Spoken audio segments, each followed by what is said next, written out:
And welcome back. This time we are now in a new part of the studio. What we wanted to do was showcase the various areas that we could set up and do interviews. Now, when I say interviews, I was very privileged to get my next two guests out. They are two of my very close friends, but more importantly, they are like extraordinarily good at what they do. We've got Ash Edelman, who is the largest motherfucker you've ever seen. He's a PCA Pro World Champion bodybuilder, and you've got Maria Stavra, who is an extraordinarily good entrepreneur, beautiful human being, and incredible fire performer. Welcome, guys. Thank you. Hi. Hi. So the thing that we wanted to do with this sort of segment was just to chat to you guys and see how you guys are coping with this chaos that's going on as performers. Like us in the industry, we know how bad it's been, but we also don't know how bad it's been really, because I suppose performing is like a drug. Yeah. And you don't have your stage. So Maria, if I could hear from you, what do you think? It has been tough for a lot of performers. I think it's more in so much that it's an outlet for creativity. It's not just a job. All of the performers that I know could easily go into any other industry, you know, without any problem. It's not something that they were forced into or something that they felt they had no other choice to do. It's a choice to be a performer. It's a way of life to be a performer. And people are now suffering because they're not able to have that emotional outlet. And it's good for your mental health to be able to go and do something that you enjoy. For sure. And especially if it's something that inevitably earns you a revenue as well, which is what we're suffering with now. I guess that's just the benefit, isn't it? The revenue now. But when it grinds to a zero, I mean, Ash, you're lucky in that you sit in two camps, but effectively both of your camps are fucked as well. Both of my camps are dead in the water. Yeah, unfortunately, as I said, PT is the other one, and that's, again, gyms closed, all that sort of stuff. It makes it quite hard. I mean, every trainer has now gone online and has made a flooded industry even more flooded, because everyone's now fighting for clients, fighting for this. Like, I've seen people that have literally cut their prices by 75% just to get clients in. So I've gone back and I'm like, you know what, I'm just going to make YouTube videos, put content out, and build it that way, because at least that way I'm still getting productive. Yeah, absolutely. And we tried to sort of work around it as well. We were like, okay, what can we do about working online? How can we still perform when we're at home? Yeah. We tried doing things like Instagram live shows and other things like that. And it's just because everyone's in the same boat. Yeah.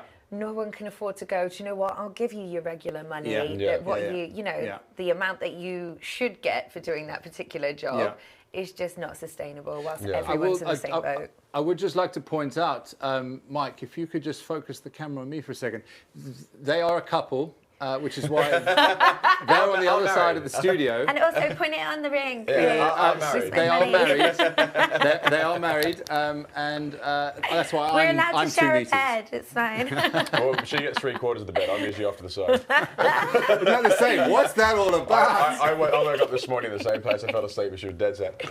Listen, it's my right as a wife to do that. No, you're quite right. Yeah. But I mean, so I guess the thing is, though, Ash, you're saying that you're putting content out, and I know that you're in a good position financially for a while because you've had a good career up until now and still do. But what's the plan? I mean, where to now? Obviously, Maria, you were just saying try and find the work, but the work is massively diminished, and people are paying 75% less of what. As you said, so it's essentially all the jobs that we used to, sorry to say, take the piss out of for the amount that people are offering. Now people are clamouring for, you know, definitely a quarter, if not less, of what they should have been getting for jobs that they're doing. And do you feel like, I mean, I watched Boris's speech last night and I didn't make heads or tail of it. Do you feel that it made any difference to your lives? I'm in two minds about it. I just read something on a mate's Facebook which made perfect sense. Everyone's screaming they want instruction, they want their freedoms back. He's basically said, it's like, it's up to you now. You've got your choice. If you feel comfortable going out, go out and be comfortable. If you're not comfortable, if you think you're sick, stay in. If you feel like you want to go to work, it's just using common sense. That whole thing that I was talking about with the Sweden thing is they've still got, I think it's like 3,000 or whatever people that have passed away, but the majority of those are the elderly that are in the nursing homes. They've allowed that herd immunity for people to go out and still do their thing. It comes down to common sense. It does, but then you can't really put common sense in the hands of mass population. No, look at Brexit. I mean, we can't really put our faith in. And I mean, we got the leader of the free world running things with injection, blah blah blah, and then you've got the leader of Brexit running our shit at the moment. So we've got a man that has got no medical qualifications being able to rant on that, and Bill Gates being able to rant on about what he believes is the right medical procedures to go through a quarantine or a pandemic. A man who has no medical background whatsoever. And doctors are being silenced about the matter as well, which is just madness. Do you mind if I take 2 seconds out to show the audience a little video about you guys? I think it's about 30 seconds. Wait, it's not the video I'm thinking, is it? It's not a video like that. I don't believe so, anyway.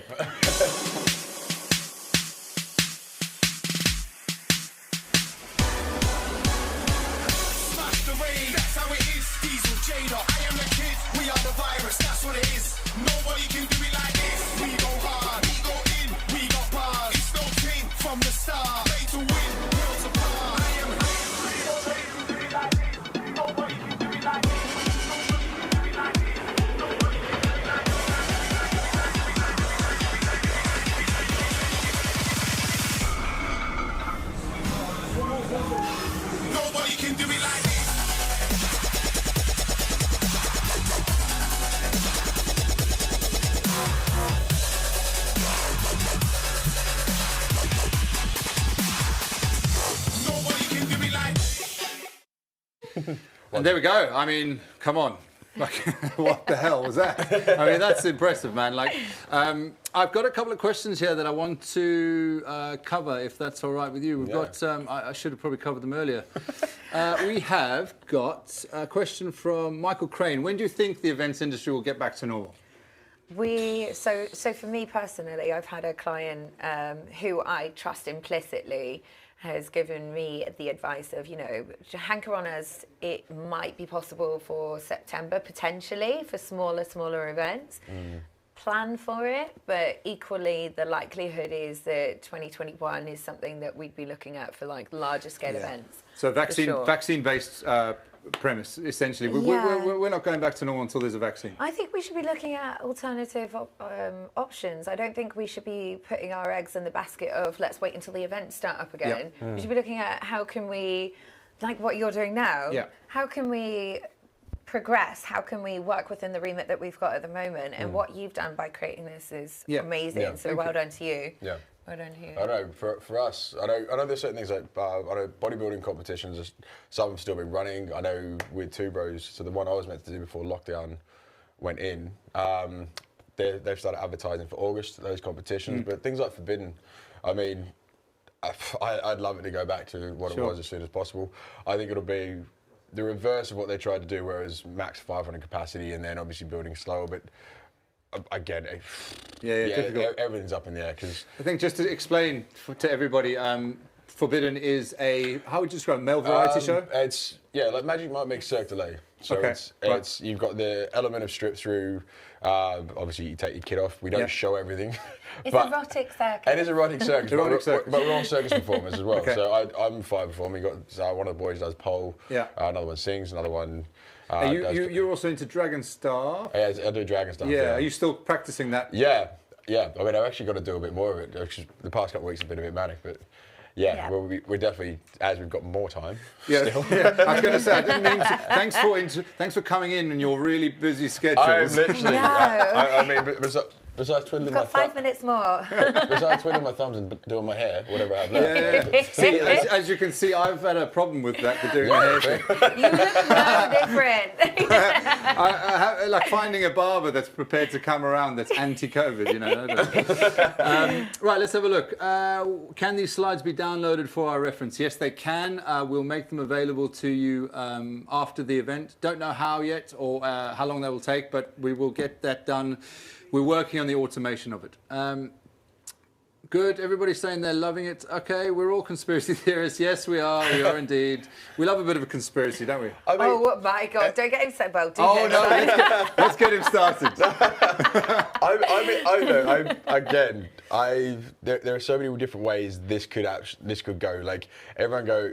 the second someone puts anything that's conspiracy theorist up on, like, there's a word for it. I've been trying to figure out this word for ages. I can't remember it. If you hear a conspiracy theory, you don't want to believe it, but there's facts in front of you to show you that it's real. I can't remember the word. Okay. Anyway, it's... Does anybody in the room have the word? Denial, confirmation bias is what I was saying. Basically, okay. Yeah. In my eyes, again, this is my personal opinion. The virus, yes, is real. I don't believe the numbers are what they're saying they are. I believe that people are getting classed as coronavirus when they die, even though when they didn't have testing for it. If it's something that may have been... Hold on. Let me finish. No, hold on. I'm just getting my role. That's what we boiled down to. Because when I was discussing this with somebody else just yesterday, the whole thing of being not diagnosed, but the cause of death being COVID, and it not being altogether accurate in so much that you can die with it, as opposed to from it. Fair. So I did bring this up in a conversation with somebody who, I respect their opinions entirely. They're always quite measured, and they look at both views and everything. He was just saying that, how else are we going to record a pandemic if we just don't record all the cases that had COVID? Yeah. How are we going to have an accurate representation of how many people did have it if we don't record the death with it? But how does it become accuracy if it's been before testing came in and it's still classed? How does that? Is it not better to be more cautious? This is where both of us, we live together, we love each other, we're married, but we have very different views. But I've got a very interesting point in it. So January we went on a trip, a conference down to Cape Town, and at the end of the trip we went on a motorcycle journey from Cape Town up to Windhoek, and at that point I developed this hacking cough where I couldn't shake it. It was not mucus driven, it was dry. Everything that I've been saying, that's one of the things that COVID delivers, I'm sure I had it. Now that was way before it was reported to even be in this country. So my question is there something similar running alongside it? These kind of things we don't know. Exactly, and that's what I mean. We don't know. So what I'm saying with the numbers is there seems to be a lot of, it's more fear-driven or fear-mongering to the point of pushing people to, this is what the numbers are, be worried, be scared, stay inside. Yeah. Like when this whole lockdown thing started, I was standing in the line and some bloke literally, he stepped backwards, this is a little, stepped backwards, kicked into my shopping basket and then told me to fuck off because it was my issue. And I'm like, mate, I've seen people literally getting angry at people for coming too close to each other, yet you go to any shopping centre, you got people just literally casually walking past each other. You go to anywhere, people are still doing it. They're so... Yeah. I'm angry about this because everyone needs to stay in, yet you'll happily walk past someone here. Yeah. Like, there's so much... I'll be devil's avocado for you right now. So to be devil's advocate, it's a case of you've got people that are fear-driven, you've got people that are behaving in a way that potentially they shouldn't, because it is out of fear. Yeah. However, if you had a nation of people that didn't care, and we've got, Doris and Beryl, bless their little hearts, catching COVID, these are still lives that matter. These are still lives that are important, and that's where I think that we're kind of losing touch with humanity. And we should be looking at other ways that we can get around it until it is kind of more safe to go out and start doing jobs. Yeah. So things like common sense. It comes down to common sense. I think that's what you said earlier. It's common sense. Yeah. It's literally common sense. If you feel you're sick, or if you're worried about it, or if you are, you take the extra precautions to do it. Like that is, unfortunately, the world doesn't have common sense these days.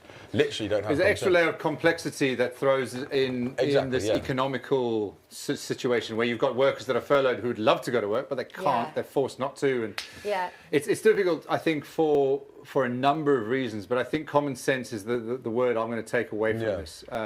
Have common sense. Like, I've got a wife and a child with asthma. I'm not risking it. Simple as. They are deciding, because of the news yesterday, that they'll probably start going out to parks. They've been at home for 8 weeks now.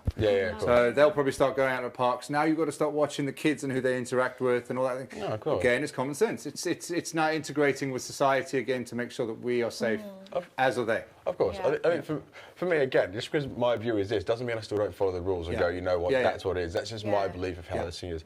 For me, again, personally, being someone for the gym, and this is, I've seen so many people with this, the issue, one of the biggest issues is there's more, I think there's going to be more damage to people away from the virus than through mental health, through suicide, through all this other sort of stuff where it's really starting to affect the people. Like, again, gyms. a gym owner, again, I was reading earlier, he's gone, if other businesses are allowed to open, why can't we? Even if we still implement this, we still implement the rules, we still follow those rules, because our shopping centre, people are standing next to each other, people are doing this. And it's also been shown, not mental health, quite rightly so. But it increases your immune system, it helps your immune system, it will help you fight if your body's fit and healthy. So it's... And is anybody fighting the case for the gyms at government level? I don't know at government level. There are petitions going around, but for a lot of people, everyone has, if they are dealing with something, they have certain ways to work through things. For myself and a lot of us, is you go into the gym, that's your place, you can get away from it. And especially if that's not open until later, like, there's still going to be more and more knock-on effects from the restrictions they've put onto people. Again, common sense coming into this, I feel it can be managed properly. Again, people don't have common sense. I wish everyone did. But it was something that could be worked towards. Instead of everyone turning on each other going, you're not following the rules, you're not doing this. That's what we need to avoid. Exactly. People need to learn to love each other and work together no matter what your views are. There's a middle point which everyone can work to, but because everyone is so left or right. I think that's a fantastic point to leave the conversation. I think the middle ground is where we need to be. At the moment, we've got too much riding in the air of uncertainty, and we've got too many people on this side going, it's crazy. You've got too many people this side saying it's a conspiracy. We'll get there, I think, one day. Of course. One day, hopefully sooner rather than later. Look, I would like to say, honestly, genuinely, it's always a pleasure talking to you. The downside is that I don't get to hug them. I love hugging these two. But virtual hugs... I'm saving you the biggest hug. I know. Being hugged by him is never pleasant. You've been hugged by her? Yeah, true. Pop it off. Look, guys, absolute pleasure. Thanks so much for everything. It's been a lovely... I'm going to put up all their links. Please go follow them, do whatever you can to find them, support them.